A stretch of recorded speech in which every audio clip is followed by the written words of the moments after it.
দেশে হাম ও ডেঙ্গুর সংক্রমণ নিয়ে নতুন করে উদ্বেগ তৈরি হয়েছে। গত ২৪ ঘন্টায় হামের উপসর্গ নিয়ে আরও ৫ শিশুর মৃত্যু হয়েছে, যাদের ৩জনই সিলেট বিভাগের। একই সময়ে হাম ও হামের উপসর্গ নিয়ে আক্রান্ত হয়েছে ১,০৬৯ শিশু।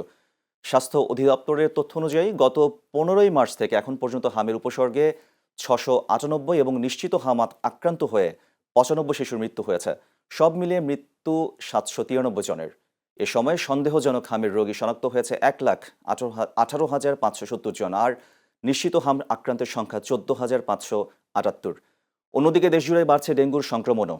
গত ২৪ ঘন্টায় ডেঙ্গুতে আরও ৩জনের মৃত্যু হয়েছে এবং নতুন করে হাসপাতালে ভর্তি হয়েছেন ৩৭২ জন। চলতি বছর ডেঙ্গুতে মোট মৃত্যুর সংখ্যা দাঁড়িয়েছে ৩৭ জনে।